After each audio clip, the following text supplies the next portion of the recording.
আজি অজামিল আখ্যানত সুগুৰুদেৱে ৰাজন পৰীক্ষিতক কৈ আছে এয়াই মানৱী দেহাত তিনি প্ৰকাৰৰ আমাৰ শৰীৰ হয় এটা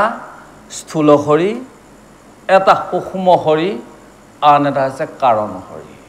আজি অজামিলে সেই যে কাৰণ শৰীৰটো যে পৰি ৰৈছিল সূক্ষ্ম শৰীৰটোক যে লৈ গৈছিল যাতনা দেহত যে থৈ গৈছিল যাতনা দেহটো পেলাই থৈ বিষ্ণু চাৰিজন পাৰিষদে যমৰ তিনিজন দূতকে যি কথোপকথন হৈ আছিল সেই সূক্ষ্ম শৰীৰটোৱে কাৰণ শৰীৰটো প্ৰৱেশ কৰি এইখিনি দেখি আছিল আৰু দেখা কাৰণে আজি যেতিয়া বিষ্ণুদূতৰ কথাত যেতিয়া যমদূত কেইটা পলাই পত্ৰং দিলে সেই অজামিলে যি সূক্ষ্ম শৰীৰে এই কথাখিনি শুনি আছিল শুনাৰ লগে লগে আজি কি হ'ল সেই পাৰিষদ কেইজন ওচৰত চৰণ আশ্ৰয় লৈ কাকুতি মিনতি কৰি যেতিয়া কান্দি আছিল তৎক্ষণাতে তেওঁলোকে অন্তৰ্ধান হ'ল অৰ্থাৎ কি এটা বস্তুত প্ৰৱেশ আহিল সকলোৱে জানিলো এইখন মৃত্যু লোকত দেৱতাসকলে হওক বৈকুণ্ঠ পাৰিষদসকলে ইয়াত স্পৰ্শ নকৰে কাৰণ ইয়াত স্পৰ্শ কৰি আছিল অজামিলে মৰি থকা সেই ডেড বডিটো আকৌ দুবাৰ সোমাই সেই সূক্ষ্ম শৰীৰ দেখা পাই আছিল কাৰণে কাকুতি মিনতি কৰি যদিও তেওঁ অন্তৰ্ধান হৈ গ'ল সেইকাৰণে মৃত্যু লোক পৃথিৱীত জানি থোৱাৰ প্ৰয়োজন কেতিয়াও দেৱতাসকল আৰু বৈকুণ্ঠ পাৰিষদসকলে স্পৰ্শ নকৰে তেওঁলোক অন্তৰ্ধান আৰু কিহে দেখি আছিল সূক্ষ্ম শৰীৰে দেখি আছিল সূক্ষ্ম শৰীৰৰ পৰা অন্তৰ্ধান হোৱাৰ লগে লগে স্থূল শৰীৰে আজি অজামিলে এইখিনি আগৰখিনি দুখ কৰি আছে এতিয়া সেই কাৰণ শৰীৰটো যিটো স্থাৱৰ শৰীৰলৈ আকৌ পুনৰবি পৰিৱৰ্তন হ'ল এইখিনিতে অজামিলে এতিয়া কি হ'ব মুক্তি লাভ পাব এই বুলি আজি আমাৰ গুৰুজনাই কৈছে সেই লোকসকল এই ভাগৱত শাস্ত্ৰৰ সাৰ মানে ভাগৱতৰ যি মূল সাৰ সেই লোকসকল ইয়াকে কৈ আছে অৰ্থাৎ আমাৰ এই মানৱী দেহাৰ তিনিটা শৰীৰ এটা হৈছে সকলোৱে আমি যে ইয়ালৈ আহিছোঁ স্থূল শৰীৰ আৰু আমি যি সপোনত দেখি থাকোঁ তাক কৈছে সূক্ষ্ম শৰীৰ যিদিনাখনে এই স্থূল শৰীৰ বা সূক্ষ্ম শৰীৰ আঁতৰি যাব কাৰণ শৰীৰটো মানুহ হৈ ইয়ালৈ আহিছোঁ কাৰণবশতঃ হৈ আৰু তাক আমি উদ্ধাৰ কৰিব লাগিছিল কিন্তু নকৰি যি পাপ কাম কৰিলে এই কাৰণ শৰীৰটোকে আমাৰ শ্মশানত নি অন্তস্তুকীয়া কৰ্মখিনি কৰে আহক এনেদৰে আজি এইখিনিকে নাৰায়ণে নিজৰ বেদক আজি কি কৰিলে মঠি এইখিনিকে উদ্ধাৰ কৰিছিল আৰু এয়াই হৈছে শাস্ত্ৰৰ মৰ্যাদা অৰ্থাৎ এই শাস্ত্ৰখনৰ মূল কথা আৰু এইখিনিকে আজি স্বয়ং ভগৱন্তে বৈকুণ্ঠত থাকি লোকসকলে বিশ্বাস নকৰিব বুলি সেইজন যদুপতীয়াকো যদু বংশত আহি অৱতাৰ লৈ তেওঁ নিজে প্ৰকাশ কৰি গ'ল হেন জানি সেই লোকসকল মনুষ্য জন্ম লোৱা কাৰণ কিহৰ কাৰণে কাৰণ লৈছে জন্মে জন্মে জন্মে জন্মে যিমান পাপত সদায় বিলীন হৈ আছো সেই পাপৰ পৰা মুক্তি হ'ব পৰা একমাত্ৰ আত্মা ভগৱন্ত অংশ এই স্থূল শৰীৰ যি আমাৰ দুৰাচাৰ মনে বাৰে বাৰে পাপ কৰ্ম কৰি থাকে এই মনেৰে নাম ল'লে সমস্ত পাপত প্ৰাচিত্য হৈ মন প্ৰবৃত্ত হৈ মন যেতিয়া আত্মা চৰণত স্পৰ্শ কৰি আত্মাতে কৃষ্ণক দেখা পাব যিদিনাখনে সেইদিনাখনে এনেদৰে ভজিলেহে কৃপা পায় বুলি আজি গুৰুজনাই কৈ আছে শ্ৰৱণ গীতৰ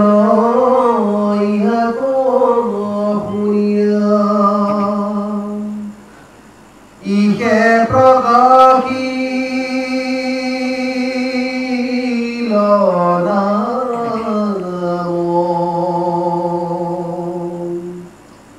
হেন জানি শুনা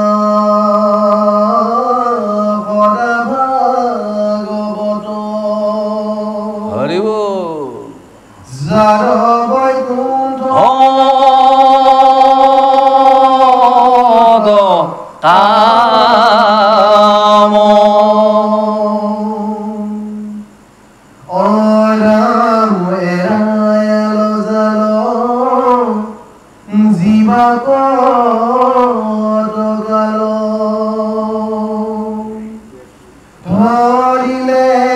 কবৰ গালে ইহে মনুষ্য জন্ম বেথেনিলা বিষয় মিছা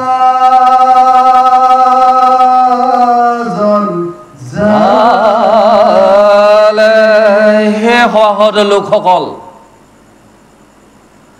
এই কথা ভগৱন্তৰ কথাক শুনা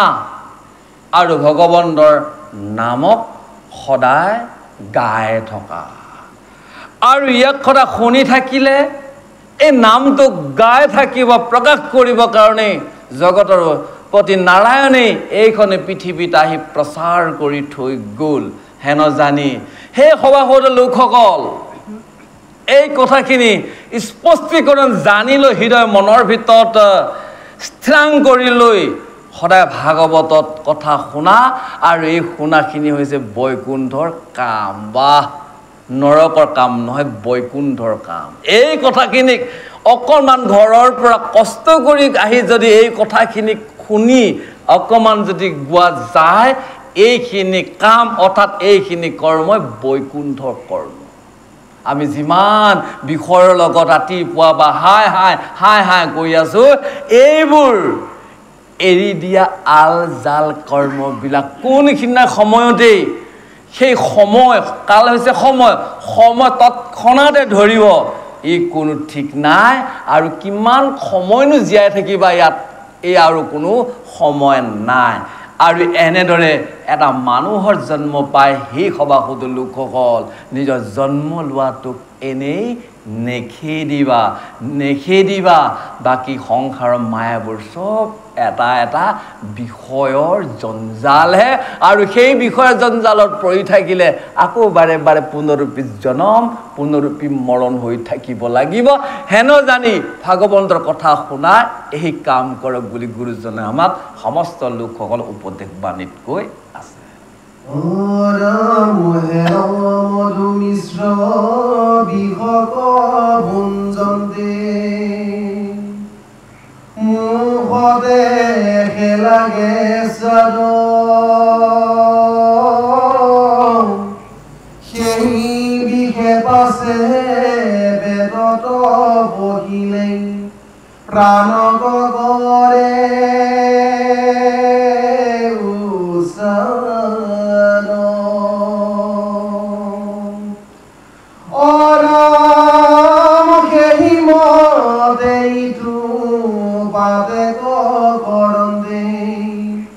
মনে মনে মহাপুভ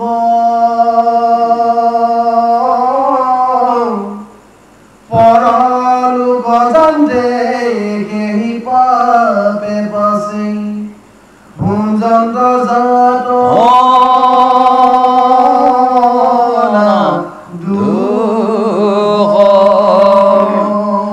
হে প্ৰিয় ভক্ত লোকসকল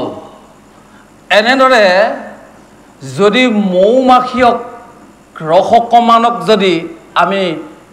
মুখৰ পৰা যদি গ্ৰহণ কৰাৰ লগে লগে মুখখনত বৰ মিঠাৰ এটা খুব সোৱাদ লাগে আকৌ ঠিক তেনেদৰে অকণমান যদি বিষ আমি খাই দিয়া যোৱাৰ লগে লগে পেটত সেই বিষখিনি প্ৰৱেশ কৰি আমাৰ পাণটোকো কি কৰিব পাৰে নাইকিয়া কৰিব পাৰে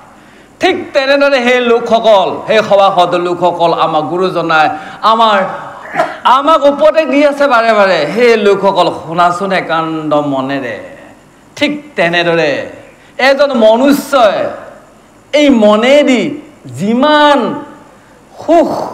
আনন্দ পাম বুলি যিমানবোৰ বিষয়ক লৈ যিমানবোৰ পাপ কৰে মনকে কৈছে আধ্যাত্মিক আন আধ্যাত্মিক একো বস্তু নহয় ভাগৱত শুনি ভগৱন্তৰ প্ৰতি শ্ৰদ্ধা কৰি ভগৱন্তৰ ঘোষা এটা গাই যদি মন আনন্দ লাগিব সেয়াই আধ্যাত্মিক আন আধ্যাত্মিক একো নহয় আমি ভাগৱত শুনি যদি মনত যদি শান্তি লগা নাই আনন্দ লগা নাই খুব যদি প্ৰেমী ভক্তি যদি অহা নাই তেতিয়াহ'লে আমাৰ মনত জানি ল'ব জন্মান্ত পাপ ই স্তৰ হৈ আছে ইয়াক খতম কৰিবলগীয়া হ'লে বাৰে বাৰে ভাগৱতৰ কথা শুনি ভগৱন্তক এৰি দিব মন প্ৰভু এই দুৰাচা মন বহুত বেয়া তোমাৰ চৰণত সমৰ্পণ কৰিছোঁ তুমি মোক এবাৰ মনটোক পবিত্ৰ কৰা এই দুৰাচা মন কোনোদিনাখন যে ক'লৈ নাযায় প্ৰভু তোমাৰ চৰণ নিবেদন কৰি তুমি মোক পাৰ কৰা আজি এই মনে যেতিয়া বিষয়ৰ লগতে যাব সেই বিষয়ে সেইখিনিকেই পাপ কৰ্ম কৰাখিনি মনে মহা সুখ পাব সেই লোকসকল আৰু যেতিয়াই পৰলোকলৈ গুচি যাব এই মনত যে পাপ কৰ্ম কৰি যিখিনি সুখ পাইছিলি পিছে পিছে পিছে পিছে যায় এইখিনিয়ে কি কৰিব পৰলোকত যমৰ ঘৰত নি মহা কষ্ট ভোগী দুখ দিয়ে বুলি আমাক আজি গুৰুজনাই উপদেশ দিয়া আছে সেইকাৰণে ভগৱন্তৰ চৰণত মন একান্ত মানে নিবেশ কৰিব লাগে এৰি দিব লাগে ইয়াত মন কেতিয়া কলৈকো জীৱ নালাগে মন যায় ই মন বৰ দুৰাচাৰ মনক গালি দিব পাৰিব লাগিব হে দুৰাচাৰ মন তুমি ইয়াত থকা মোক এইখিনি সময়ত তুমি হে প্ৰভু মোৰ দুৰাচাৰ মন কিমান যে হাৱাতে গৈ আছে কলৈ যে গৈ আছে এটা শব্দ শুনিবলৈ মন নাযায় তুমি মোক কি কৰা কৃপাৰ কৰা তুমি মোক কৃপাৰ কৰা মন তোমাৰ চৰণ নিবেদন কৰিছে তুমি মোক কৃপাৰ কৰা তেতিয়াহে আমি ধীৰে ধীৰে ধীৰে ধীৰে ধীৰে ধীৰে দুৰাচা মন যেতিয়া পাপবোৰ নাইকিয়া হ'ব পৰম পবিত্ৰ হয় সেই মনে যেতিয়া ভগৱন্তৰ সন্মুখতে যাব সেই ভগৱন্তৰ অপূৰ্ব ৰূপটোক দেখি যেতিয়া মনেদি গায়ন কৰিব মনে দেখি প্ৰাৰ্থনাৰো যেতিয়া গাব তেতিয়া শৰীৰ যেতিয়া ৰোমাঞ্চিত হ'ব বুজি পাব সেইদিনাখনলৈ মনৰ পৰা ধীৰে ধীৰে ধীৰে ধীৰে পাপবোৰ গৈ আছে আকৌ যদি পুনৰূপী আহে তথাপি সেই মনক আকৌ বুজাব লাগিব তুমি ইয়াতে থাকা প্ৰভু চৰণত যেন মোৰ মনটো বাৰে বাৰে লাগি থাকে এনেদৰে যদি সেই মহা সুখখিনিক মনত আনন্দ পাই থকা সেই লোকসকল এই পাপে পৰলোকত বহুত দুখ দিয়ে বুলি আজি গুৰুজনে আমাক উপদেশ বাণীত কৈছে ওৰাম গৰি যোগে গুৰু ই পাবে হে বসুৰ পুণ্যৰ নাহি সংসাৰ দেহা বিমৰিহি কৰিলে গগনি সমস্তকে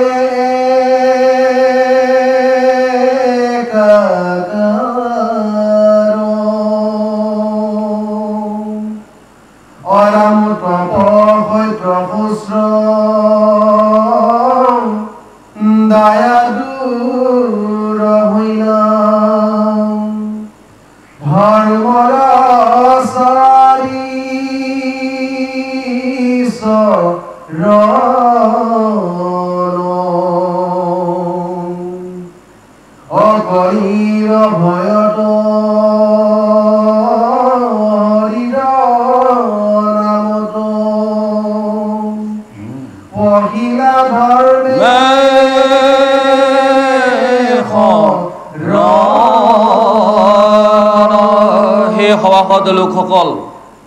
কলিৰ যুগ বৰ্তমান সময় কলিৰৰ সময় ইয়াক কৈছে যুগ এতিয়া এইখিনি সময়ত কলি আকৌ কালি ৰাতিপুৱা হ'ব সেইখিনি সময়ত কলি প্ৰত্যেকটো কৈছে কলি যুগে ঘূৰ কলি যুগে বুলি ক'লে কি এতিয়া অকণমান পিছত ই যুগ হৈ গৈ আছে কলিৰ সময়খিনি প্লাছ হৈ গৈ আছে এইখিনিতেই চাৰিওফালে খালী মাথোৰ পাপ পাপ পাপে গোটেই জগতখনক বিস্তৰিত কৰি আছে অৰ্থাৎ আমি এই স্থানত আছোঁ এই স্থানৰ পৰা নামি যোৱাৰ লগে লগে পাপ পাপ পাপ পাপ পাপ পাপেই আছে আৰু ইয়াত যে পুণ্য আছে ইয়াত পুণ্যৰ সঞ্চাৰ অকণমানো নাই কিয়নো আমি ওলাই যোৱা মাত্ৰেই যে কিমান ফাঁকি কিমান মিছা কিমান কত ইত্যাদি ইত্যাদি ইত্যাদি ইত্যাদি হয়তো খোজটো দিওঁতে বিপদ এটা মৰিল গতিকে পুণ্যৰ সেই লোকসকল কতো নাই হেন জানি আজি এই কলিত সমস্ত জগতৰ লোকসকলক সব একেলগে কলি যুগে লগ লগাই সব এটা কৰি থৈছে সেইকাৰণে পাপ পাপ পাপ পাপ পাপ আছে পুণ্য কতো নাই আৰু সেইকাৰণে কলিৰ সমস্ত লোকসকলৰ কোনো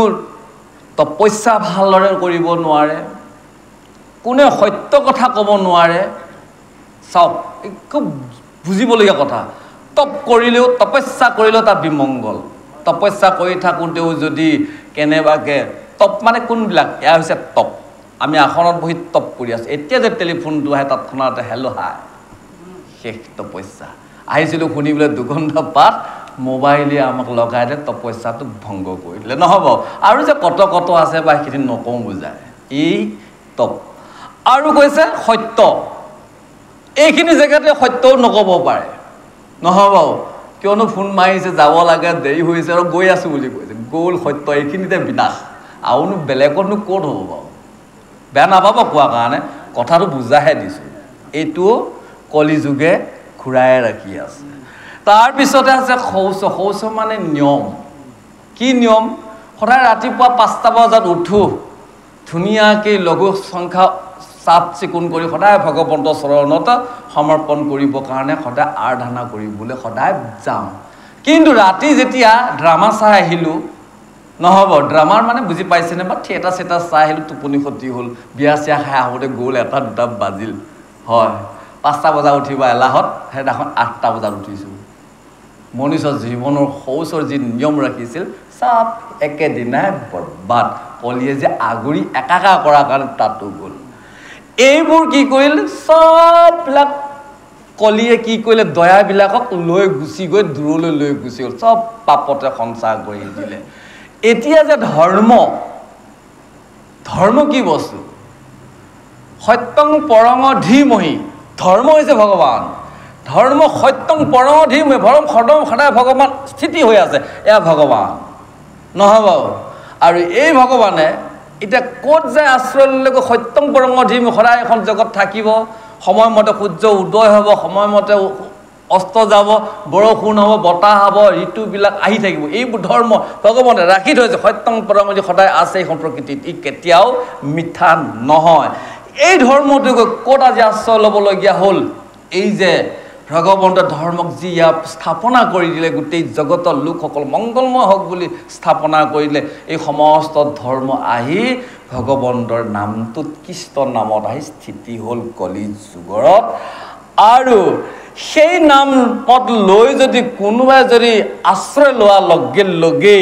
তেতিয়াহে কলিয়ে কি কয় তাৰ পৰা ভয়ত পলাই যায় সেইকাৰণে কলি যুগত ধৰ্মৰে নাম সাৰ সেইকাৰণে নাম ল'ব দিছে অৰ্থাৎ এই নামটো কেনেদৰে ল'ব দিছে আমি ইয়াৰ পৰা যেতিয়া গুচি যাওঁগৈ এইজনে যদি কিবা মিছা কথাও কৈ আছে কৈ থাকিব দিয়ক বঢ়িয়া কথা আৰু কওক নহ'ব পাৰিলে কৈ থাকক পাপৰ কথা শুনি থাকক এইখিনি জেগাতে হৰিত নাম লৈ থাকক মনে মনে যাৰ যিটো অতি মৰমৰ লাভলি ভগৱন্তৰ নাম যোনে যি নামত ভাবিছে কোনোবাই জয় কৃষ্ণ কোনোবাই গোবিন্দ কোনোবাই কৃষ্ণ যিয়ে যি নাম লৈছে এই নাম লৈ থাকিলে এই যে নাম যে লৈ থাকিল এই কলিয়ে কৈ আছে এফালৰ পৰা এই তাৰ ঘৰত তেনেকুৱা পাপ আহি আছে কাণত ইয়াত যে নাম লৈ আছে সেই নাম যে ধৰ্মৰ আশ্ৰয় যে লৈ ল'লে নাম এই নামতে কি হৈছে কলি প্ৰৱেশ নকৰি কলি ভয়ত পাৰ হৈ গ'ল সেইজনে ক'বলৈ আশাই হৈছে এইটো আপুনি শুনাই নাই মই যি কথা ক'লোঁ গুচি যাব এয়া হৈছে কলি যুগত সেই নামটোৰ ওপৰত বিশ্বাস কৰি আশ্ৰয় লওক বুলি আমাক গুৰুজনাই উপদেশ দিছে এই নাম সাৰ বুলি আমাক বাৰে বাৰে ভাগৱতে বৰ্ণন কৰি আছে নিশ্চয় জানিবা ধৰ্ম দেখায়া অধমে জুৰিলে ৰাজ পাপ সাগৰত তলগৈ লাগিলা আৰু চিন্তা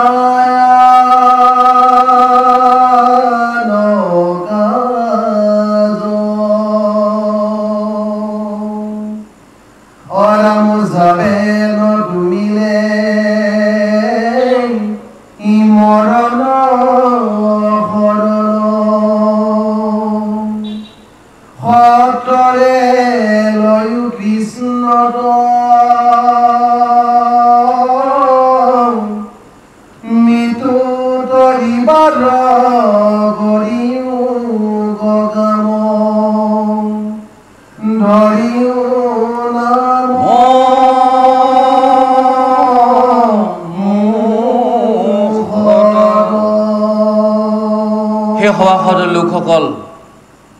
এইটো নিশ্চয় জানি থোৱা কোনোবাই ধৰ্ম কৰি নানান ধৰণৰ দেখাই ফুৰিছে নহ'ব এনেকৈ নাপায় এইটো ধৰ্ম কথা সেইটো তেনেকৈ ক'ব নাপায় ধৰ্ম কথা কিন্তু মুখত সেইজনৰ নামেহে নাই বাহ আজি কলি যুগৰ ধৰ্মৰ মহাসন্তসকল নহ'ব দেখাই ফুৰিছে এয়া নাপায় তেয়া নাপায় কিন্তু মুখত নামেই নাই সেইসকলে আজি কি কৰিছিল সেইসকল লোকে আজি সেই লোকসকল কলি যুগত ধৰ্মৰ নামত কিমান যে কথা কৈ লোকসকলক ব্যতিব্যস্ত কৰি গোটেই জগতখনক অধৰ্মৰে কি কৰিছে ৰাজত্ব কৰি দিছে আজি মহাপুৰুষ শ্ৰীমন্ত শংকৰদেৱ 573 বছৰ আগত অসমীয়া জাতিক উপদেশ বাণী কৰি গৈছে আজি সেইটোৱেই ঘটি আছে সাৱধান সেইসকলৰ ধৰ্মৰাজৰ পৰা দূৰত থাকক ভাগৱতৰ পদতে যি কথা ওলাই গৈ আছে আপোনালোকে স্পষ্টীকৰণ সকলোৱে শ্ৰৱণ আৰু কৰিছে সেইটো কীৰ্তন কৰি শুদ্ধ আন যদি দুনিয়াখনৰ ধৰ্মৰাজসকলৰ কথা চিন্তা কৰি যদি এৰি দিয়ে কৰি থকাখিনি গৈ তেতিয়াহ'লে কলি যুগে সেই ধৰ্ম অৰাজকত প্ৰৱেশ কৰি সাৱধান হেন জানি যি লোকসকলৰ যাৰ যি ভগৱন্তৰ প্ৰেমৰ নাম সেই নামতে সদায় বিৰাজমান কৰি থাকক যি গাই আছে তাতে গাই থাকক বাছ তাতে কৃপা কৰিব শুদ্ধ বিশ্বাস ৰাখক কিন্তু যি অনুষ্ঠানত যেতিয়া যি চলিব সেইখিনি অনুষ্ঠানত সেইটো নাম তাত গাব যাতে সেই নামৰ অপৰাধ নালাগে আৰু সেইজন ভকতে গালে তাত গাওক তাত যাতে নামৰ অপৰাধ কোনো দিনাখনে প্ৰৱেশ নকৰে কিন্তু নিজৰ ব্যক্তিগত নিজৰ ভগৱন্তৰ ইষ্টদেৱক যেনেদৰে আপোনাৰ আৰাধনা কৰে তাত সদায় ব্লীন হৈ থাকক এনেদৰে আজি এইখন পাপ সাগৰতে আজি কি কৰি আছে সকলোবিলাক তললৈ লৈ গৈ আছে হেন জানি সেই লোকসকল সেইজন ভগৱন্তৰ চৰণতেই মৰণে জিৰণে সেইজনৰ চৰণতে সত্তৰে কি লোৱা আশ্ৰয় লোৱা তেতিয়াহে মৃত্যুকত তাৰিবাৰ কাম কাজে আমি এইখনে পৃথিৱীলৈ আহিলোঁ মনুষ্য জন্ম ল'লোঁ এদিনাখন আমি মৃত্যু হ'বই লাগিব সেই মৃত্যুক তেতিয়াহে বিজয় প্ৰাপ্ত কৰি তেতিয়াহে কি কৰিব পাৰে বৈকুণ্ঠলৈ যাব পাৰিবা হেন জানি সেই লোকসকল সেইজন ভগৱন্তৰ নাম মুখত সদায় লোক বুলি আমাক গুৰুজনাই আজি আমাক উপদেশ বাণীত কৈছে এতিয়া গুৰুজনে তল পদ ফাঁকি সকলোৱে শ্ৰৱণ কৰিব গাব আৰু এইখিনি হৈছে আধ্যাত্মিক সকলোৱে নিজৰ মন আমাৰ পাঠাচাৰ্যে গোৱাৰ লগে পিছৰ পদ ফাঁকিত এনেদৰে প্ৰেমছে গাব এয়া হৈছে আত্মা পৰমাত্মাৰ লগত মহাৰ মিলন সেইখিনি হৈছে অতি আধ্যাত্মিক ইমানখিনি গুৰুজনা আদি শুনিলে শেষৰখিনি হৈছে সকলোৰে আত্মা পৰমাত্মা মিলনৰ যি আধ্যাত্মিক এইখিনি সকলোৱে আমি একেলগে গায়ন কৰি দিম আহক আমি শেষৰ পদ ফাঁকি ভালে আহিছোঁ কৃষ্ণ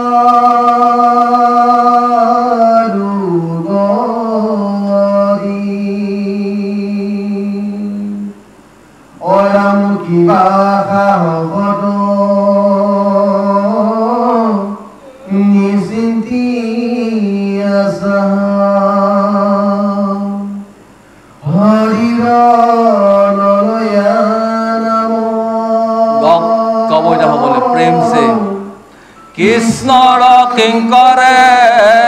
কহে নিৰন্তৰে হয় ৰাখি বোলা মৰা হৰিৰা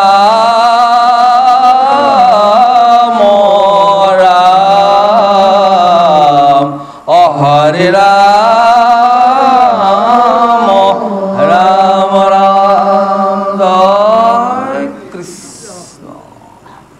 এনেদৰে গুৰুজনাই কৈছে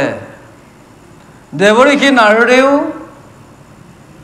যিদিনাখন বেদব্যাসৰ আগত পূৰ্ব জন্মৰ কথাখিনি কৈ আছিল সেই হৰিনামী সম্পত্তি বুলি দেৱৰীষি নাৰদে বেদব্যাসৰ আগতো এই নামৰ সম্পত্তিৰ কথাখিনি সেই লোকসকল কৈ আছিল সেই হৰিনামৰ বাহিৰে সেই লোকসকল একোৱে নাই আৰু এই কলিযুগত সেই নামেহে গতি মানে এইখন মৃত্যু লোকলে আমি কোটি কোটি জন্মৰ পাপ কৰ্ম কৰি এবাৰ মনুষ্য জন্ম পাইছো সেই নামেহে আমি এই মৃত্যু লোকৰ পৰা গতি যাব পাৰিম বৈকুণ্ঠলৈ একমাত্ৰ হৰিনামৰ বাহিৰে আন নাই হেন জানি কি সাহসত নিশ্চিন্তা আছা সেই লোকসকল কি সাহ কৈ ৰৈ আছা বাৰু ভগৱানৰ চিন্তা নকৰি হৰি নামেই কলিযুগৰ সাৰ আৰু এই কথাখিনি মহাপুৰুষ শংকৰদেৱে কহে নিৰন্তৰে সদায় মহাপুৰুষ শংকৰদেৱে কৈ আছে ডাকি বোলা ৰাম ৰাম আমি যে সমস্ত ভগৱন্তৰ কথাখিনি গুৰুজনাৰ যে উপদেশ আমি সকলোৱে শ্ৰৱণ কৰিলোঁ একেলগে মিলি কহে কি বোলে ডাকি বোলে ৰাম ৰাম সেই ৰাম যদি আমি কোৱাৰ লগে লগে আত্মা আৰু পৰমাত্মাৰ লগত এই মিলন গুৰুজনে আমাক শেষৰ পদভাষিক সকলোকেই সভাসদসকলক সকলোৰে মন প্ৰাণ মিলিবৰ কাৰণে এই কথাভাষি লিখি থৈ গৈ আছে আহক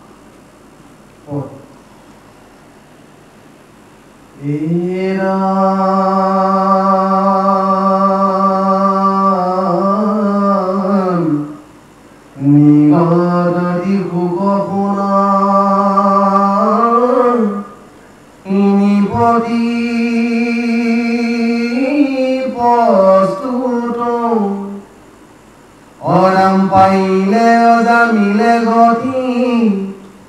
যেন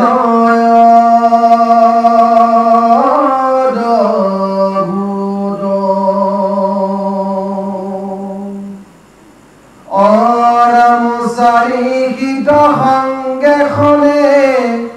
ইকতে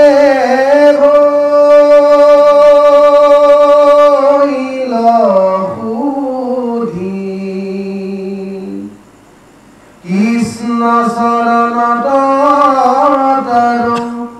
ইপদে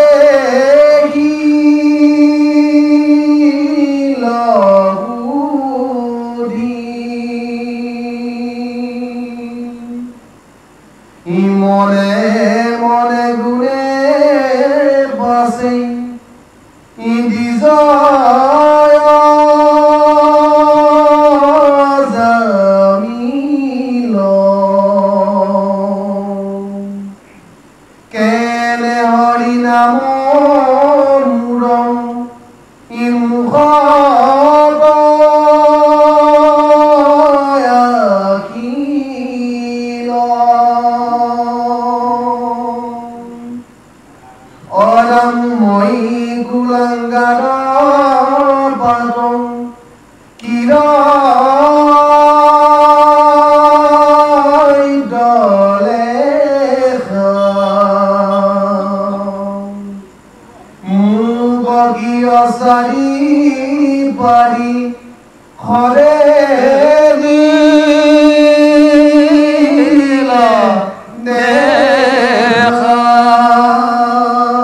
গংগাৱাৰত গুৰুদেৱে ৰাজন্য পৰীক্ষিত কৰি পৰীক্ষিত ৰখা কাণ্ড মানে শুনাচোন আজি যে সেই অজামিল ব্ৰাহ্মণে কেনেদৰে বাৰু গতি পাইছিল এই কথাখিনি বৰ অদ্ভুত ধৰণৰ শুনা একান্ত মনেৰে এনেদৰে সেই ব্ৰাহ্মণ অজামিলে খন্তেক সময় কাৰণেই আজি পুনৰূপী সেই কাৰণ শৰীৰত প্ৰৱেশ কৰি সূক্ষ্ম শৰীৰটোৱে খন্তেক সময়ৰ কাৰণে বৈকুণ্ঠৰ চাৰিজন পাৰিষদৰ লগত খন্তেক সময়ৰ কাৰণে সংগ কৰাৰ কাৰণে আজি সেইজন অজামিলৰ যি মন সদায় বেয়ালৈ যাই থকা যিজন স্ত্ৰী বুদ্ধি এই বুদ্ধি আজি সেইজন কৃষ্ণ চৰণত প্ৰৱেশ কৰে সেইকাৰণে কৈছে সপোন সদায় সঁচা আমি ভাবোঁ সঁচা সপোনবোৰক বেলেগ বুলি ভাবোঁ নহ'ব সেইটোৱে সপোনটোত যদি এনেদৰে পৰম বৈষ্ণৱবিলাকৰ যদি দৰ্শন পাই থকা যায় জানিল বুদ্ধিটো ভাৱটো ভগৱানৰ চৰণত প্ৰৱেশ কৰিছে অকণমান অনুভৱ কৰিব কাৰণ ভগৱানক পাবলৈ হ'লে আমি নিজৰ ব্যক্তিগতকৈ অনুভৱ যিদিনাখন কৰিবলৈ আৰম্ভ কৰিম সেইদিনাখনে গম পাই গৈ থাকিব ভগৱন্তক অপূৰ্ব ৰূপটোক আমি ধ্যানলৈ আহি থকা। সেয়েহে আজি সেই অজামিলেই সেই ভগৱন্ত চৰণত সূক্ষ্ম শৰীৰটোৱে যিটো আমাৰ সপোন দেখা শৰীৰ সূক্ষ্ম শৰীৰ এই শৰীৰটোৱে যেতিয়া খন্তেক সময়ৰ কাৰণে বৈকুণ্ঠ চাৰিজন পাৰিষদক লগত সংগ কৰাৰ কাৰণে আজি সেই অজামিলত দুৰাচাৰ বুদ্ধি স্থিতিৰূপী মনটো পৰম প্ৰবৃত্ত হৈ ভগৱন্ত চৰণত প্ৰৱেশ কৰিল। আৰু সেইখিনি সময়তে অজামিলে যেতিয়া চাৰিজন অন্তৰ্ধান হৈ যেতিয়া গুচি যোৱাৰ পিছত সেইজন অজামিলে আজি মনে মনে নিজক আজি আফচোচ কৰি ভাবিছে মোৰ মুখত আজি কেনেদৰে বাৰু সেইজন ভগৱন্তৰ নাম আহিছিল। তো জীয়ালে আৰু যোৱাৰ পিছত কৈছে সাৰ পালে আৰু সাৰ পাওঁতে ভাবিছে মোৰ মুখত ন আজি নামটো কেনেকৈ আহিল, কাৰণ মইতো ইমান এটা বেয়া মহা এটা পাপী ইমান কুলাংগা মানে গালি দি থাকা আৰু বেয়া মুখে বেলেগে নহ'ব মই ইমান এটা কুলাংগা মই এটা ইমান পাপী কোনো লেখা জোখা নাই, কিন্তু আজি মোক কেনেদৰে চাৰিজন পাৰিষদে বা দেখা দিলে বুলি আজি মনে অজামিলে ভাবি আছিল বুলি কোকে পৰীক্ষিত কৈ আছে।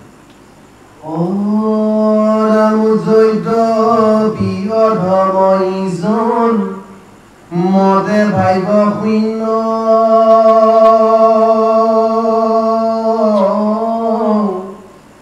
আছে তথাপিতো জানো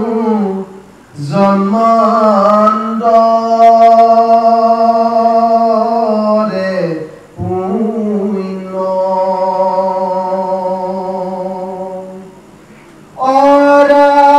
অৰামদেৱ তুয়ো ক্ৰমজিতু সিদ্ধ চাৰিজন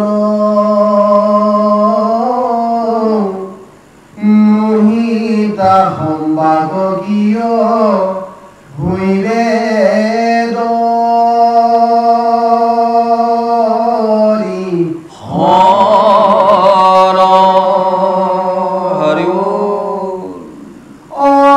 অৰাম কৰৈ মই জাতি ভস্ত্ৰ দুষ্ট দুৰাচাৰ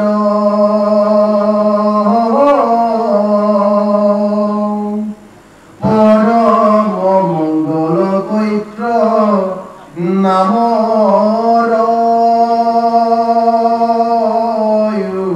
সাৰ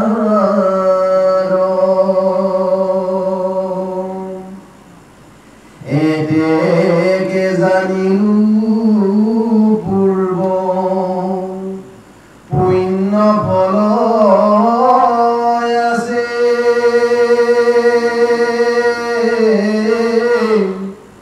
তাতে ৰাখিল সিদ্ধ খবৰ মোৰ আছে। আজি অজামিলে যেতিয়া কাৰণ শৰীৰটোত তেওঁ সেইখিনি সূক্ষ্ম শৰীৰ দেখি যেতিয়া কাৰণ শৰীৰটোত তেওঁ বহি গ'ল তাত স্থাৱৰ শৰীৰটোৱে যেতিয়া আজি মনেদি ভাবি আছিল মনে ভাবি আছিল মই এই মুহূৰ্তত বা এই থকা আগত থকা যিমানখিনি সময় আছিল এইখিনি সময়তে যিমানবোৰ অধমৈ মই যিমানবোৰ পাপ কৰ্ম কৰিছিলোঁ এইবোৰ কিন্তু মোৰ চব শূন্য হৈ আছিল যদিও পূৰ্ব জন্মত কি জানি মোৰ জন্মে জন্মে কিবা এটা পুণ্য আছিল। এতিয়া সেই পুণ্য কথাখিনি কওঁ শুনক। অজামিলে মনতে ভাবি আছে আমি এইখিনি ধৰি ল'ব লাগিব, এইখিনি পুণ্য। আজি এই পুণ্যখিনিক আমি যিখন সময় ঘৰ বাৰী সকলোবোৰ গৰম ত্যাগ কৰি আহি আসনত বহি যি ভাগৱত শুনিছোঁ এই জন্মে জন্মান্তৰ কোনদিন এৰি নাযায়। প্ৰেমছে চব দূৰ কৰি মনৰ পৰা দূৰ কৰি হে হৰি মই তোমাক পাহৰিতে যাওঁ, তোমাৰ কথাখিনি শুনিবলৈ মোক 10,000 কাণৰ বৰাবৰ তুমি মোক সদায় শক্তি প্ৰদান কৰা, তোমাৰ কথাখিনি শুনিবলৈ যেন মোৰ কাণখনে তোৱাই থাকিব পাওঁ প্ৰভু। আৰু এই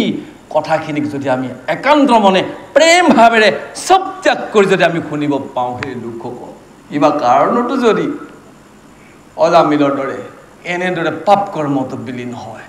এইখিনি পুণ্য শেষ মুহূৰ্তত নামত কাম দিব। সেইকাৰণে ভাগৱতৰ স্থলীত অন্তঃকৰণে ভগৱন্তৰ চৰণত নিবেদন কৰিব, প্ৰভু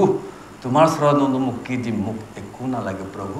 হে প্ৰভু মোক তুমি একো দিব নালাগে,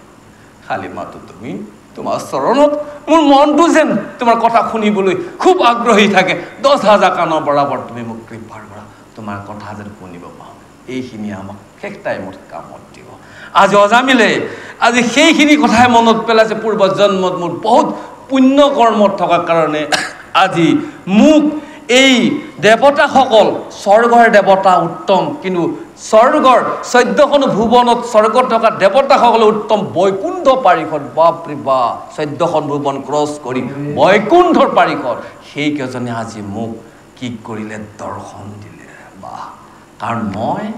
এটা ব্ৰাহ্মণ জাতি হৈ মই নিজৰ জাতিটোক নষ্ট কৰি দি মই দুৰাশয় অতি বেয়া কৰ্ম কৰিছিলোঁ। এজনী বেশ্যাৰ লগত পৰি লোকৰ পৰা ধন ঘটি মই পোহপাল, সেইটো মই দুৰাচাৰ কৰি নিজৰ জাতিগতক শেষ কৰি মই দুৰাচাৰ কৰ্ম কৰিছিলোঁ। কিন্তু সেই পৰম মংগল মই উচ্চাৰণ কৰিলোঁ, এতেকে জানিলোঁ পূৰ্ব ফলৰ মোৰ কোন পুণ্য আছে, আৰু সেইকাৰণে মোৰ ওচৰত আহিল বুলি অজামিলে ঠুকিয়াই ঠুকিয়াই মনৰ ভিতৰত কান্দি আছিল বুলি সুকে পৰীক্ষিত কৈ থকা মানে আমি এই কথাখিনি শুনিলে নহ'ব, এইখিনি আমি ধাৰণ কৰিব লাগিব। যিখিনি সময় আমি শুনো ভগৱন্তৰ কথা, সেইখিনি কথাক যদি আমি কথাৰূপে যদি আমি শুনিব পাৰোঁ, ঈশ্বৰে আমাক কৃপা কৰিব। আহক আহক ইয়াৰ পিছত সেই নামৰ মহিমাটোক শ্ৰৱণ কৰোঁ। কৃষ্ণ নাৰায়ণ হেন নাম আহিল জিমাত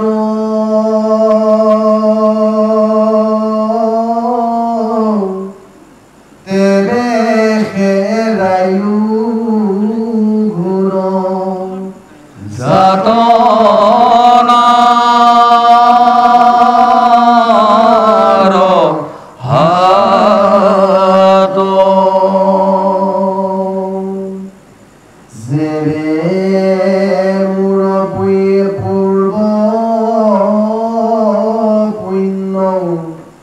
নাচিলে কহন্দে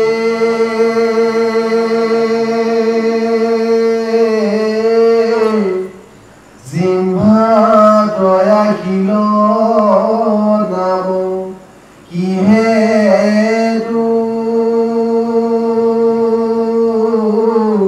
মৰন্দে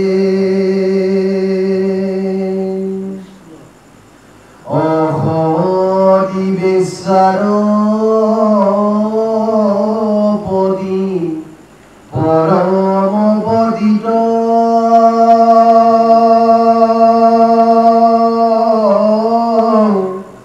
মোক ৰাখিলে নামে কিনো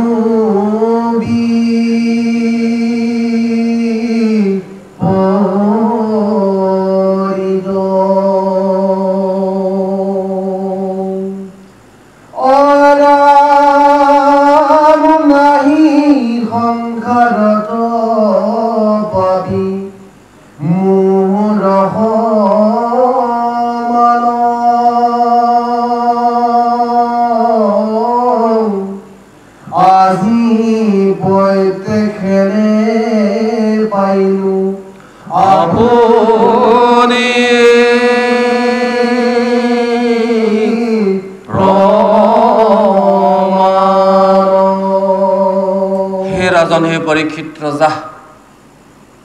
আজি অজামিলে মনে মনে মনে মনে মনে মনে আজি ভাবি আছে, সেই নাৰায়ণৰ নাম মোৰ জিভাত অহা কাৰণেই, পূৰ্ব জন্মৰ পুণ্য থকাৰ কাৰণে আজি মোৰ জিভাত সেই নাৰায়ণৰ নাম অহা কাৰণেই যমৰ যি যাতনা, এই যাতনাৰ পৰা আজি নিজকে আজি হাত সাৰিব পাৰিলোঁ। আৰু যদিহে পূৰ্ব জন্মৰ যদি অকণমান পুণ্য যদি নাথাকিলেহেঁতেন, তেতিয়াহ'লে মই মৃত্যুৰ সময়তো মই নাৰায়ণৰ নাম ল'ব নোৱাৰিলোহেঁতেন। আজি অজামিলে মনে মনে এইখিনি ভাবি আছে। কাৰণ মই এটা ইমান পতিত লোকৰ এটা ইমান বেয়া স্বামী, সদায় মই লোকক ঠগি মেলি মই বেশ্যা পত্নীগৰাকীহে এজন মই স্বামীত তেওঁকে লালন পালন কৰি আছিলোঁ। আজি চাওকচোন সেই নামে মোক কেনেদৰে আজি ৰক্ষা কৰিলে। নামৰ যে কি অপূৰ্ব অচিন্ত মহিমা, সকলো সংসাৰৰ মায়া বিষয়ৰ পৰা ই বেলেগ এটা বিপৰীত ভগৱন্তৰ নাম। বা বিপৰীত বুলি কৈছে, কিমান পাপ কৰ্ম কৰোঁ, চব 14খন ভুৱনৰ পাপ কৰ্মৰ ভগৱন্তৰ নাম বোলে ই বিপৰীত, পাৰ্থক্য, ডিফাৰেঞ্চ ইংৰাজীতে কয়। আৰু এনেদৰে মোৰ সমান যে পাপ নাছিল, সুগুৰুদেৱে ৰাজন পৰীক্ষিত কৈছে, পৰীক্ষিত ৰজা আজি সেইজন পাপী দুৰাচা অজামিলে আজি সাক্ষাতেই মৃত্যুৰৰ এই স্থাৱৰ শৰীৰৰ পৰা সূক্ষ্ম শৰীৰক লৈ যোৱাৰ পিছতো আজি সেই শৰীৰটোৰ পৰা আকৌ পুনৰুবি মৰি থকা সেই শৰীৰটোত, কাৰণ শৰীৰটোত অজামিলে সোমাই আজি যিখিনিক দেখা পালে সাক্ষাতে প্ৰমাণ পালোঁ বুলি অজামিলে মনতে ভাবি আছিলোঁ। এইবোৰকে পৰীক্ষিত কৈ আছে। গতিকে কিমান ধুনীয়াকৈ আজি সুগুৰুদেৱে ৰাজন পৰীক্ষিতক কোৱা মানে, সুতে সৌন ঋষিসকলক কোৱা মানে, আজি আমি আজি দৌল মন্দিৰৰ প্ৰাংগণত জগতপতি নাৰায়ণ গোসাঁনী শ্ৰীচৰণৰ তেওঁৰে বাংগামে প্ৰতিমূৰ্তিত যি আজি নামৰ মহিমা, যি প্ৰত্যক্ষ প্ৰমাণ আজি অজামিলে পাই আমাক কৈ আছে, আজিও আমি প্ৰমাণ পাইছোঁ সেই নামৰ মহিমা। গোটেই কলি যুগৰ সংসাৰৰ পাপৰ পৰা ভগৱানৰ নাম পাৰ্থক্যই বিপৰীত, ই কেতিয়াও আমাক পাপে স্পৰ্শ কৰিব নাই। সেই নামৰ এই মহিমা বুলি আজি মোকে পৰীক্ষিত কোৱা মানে আমাক কৈ আছে। সেই লোকসকল আমি সুদৃঢ় বিশ্বাস কৰি আমি ভগৱন্তক যি নামতে লৈ আছোঁ, ৰাতি দিন খাওঁতে শুওঁতে উঠোঁতে বহোঁতে হাঁচিয়ে হেকুটিয়ে সেই নামত ল'লে আমি কলিৰ মহাপাপৰ পৰা আমি গতি পাম বুলি বৰ্ণন কৰি আছে। কৈছে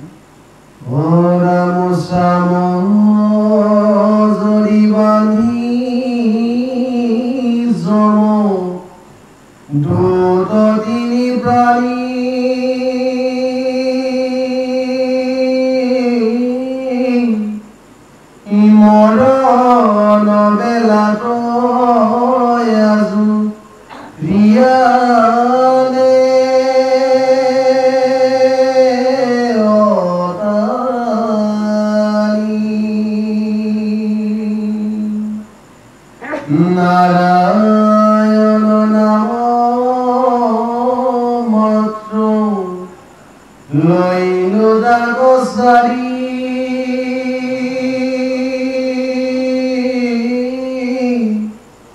এতে গতে সাৰি পাৰি হৰে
এনেদৰে আজি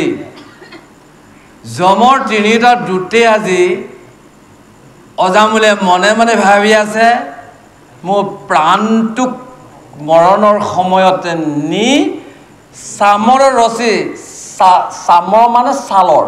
কি ছালৰ ৰছী আনিছিল নাজানো ধৰক ছাল বুলি দিছে যেতিয়া হয়তো ভেঁচু ছালো আনিব বা কা ছাল আজি জমেটো নাজানো নহ'ব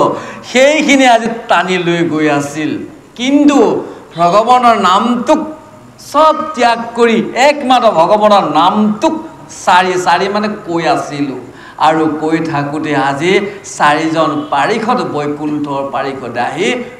তেওঁলোকক অঁতৰাই কাঢ়ি ল'লে আৰু লগতে আৰু সেই তিনিজন দূতকো আজি কি কৰিল চাৰিজন পাৰিষদেও বহুত দুখ দিলে আজি এয়াই ভগৱানৰ নামৰ যে কি মহিমা আজি সাক্ষাতে প্ৰমাণ পালোঁ বুলি আজি অজামিলে এই কথাখিনি মনতে আজি কি কৰি আছে ভাবি আছিল বুলি মোকে পৰীক্ষিত কৈ আছে অহা ৰবিবাৰে ওলাবগৈ আকৌ অজামিলে এইখিনি কথাই এনেদৰে ভাবোঁতে হুকাই কান্দি কোনো যে গাঁওখনক ত্যাগ কৰি ধুনীয়াকৈ উত্তৰাখণ্ডৰ হৰিদ্বাৰ পাৰত আহি একান্ত ভগৱানৰ নাম লৈ সেইভাৱে এই মনুষ্য দেহ ত্যাগ কৰি বৈকুণ্ঠলৈ যাবগৈ বুলি ভাগৱতত কৈ আছে আকৌ আমিও যদি এই কথাখিনি ইমান ধুনীয়াকৈ জানিও যদি আমি নামৰ মহিমাটোক জানিও যদি আমি নামটো নলওঁ তেতিয়াহ'লেও অসুবিধা নহ'ব নাম ল'বই লাগিব আৰু যিখিনি সময় আমি ভাগৱত শুনিবলৈ আহোঁ প্ৰেমছে ভাৱনাছে এইখিনি যদি আমি পুণ্য উদয় কৰোঁ কিবা কাৰণত যদি মিষ্টেক ক'ৰবাত হৈ যায় অন্তিম বেলাত অজামিলৰ দৰে সেই নামটো মনত পৰিলেও গতি আহক